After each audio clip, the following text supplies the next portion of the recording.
So, ano itong hypothesis tree testing o yung HTT. So, ito yung isang flowchart.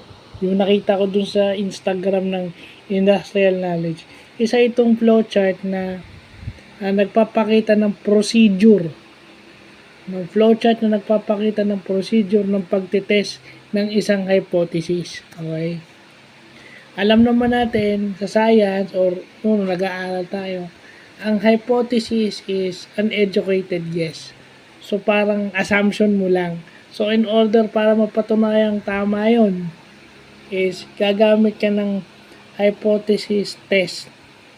At itong hypothesis testing, yun ang nagpapakita nung procedure nung testing na kailangan mong pagdaanan. Well, sa lahat ng industries is okay ito.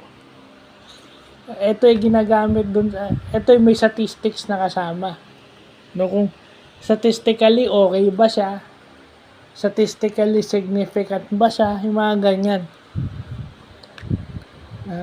Kasi yung science, ay yung statistics is yung branch ng mathematics na nagpapatunay kung dapat bang sundin o hindi, o tama ba o hindi yung isang hypothesis.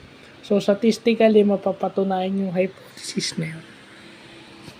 So, yun lang. Mabutit may nalalaman tayo sa yan. At i-expound pa natin yan later on. So, yun lang po.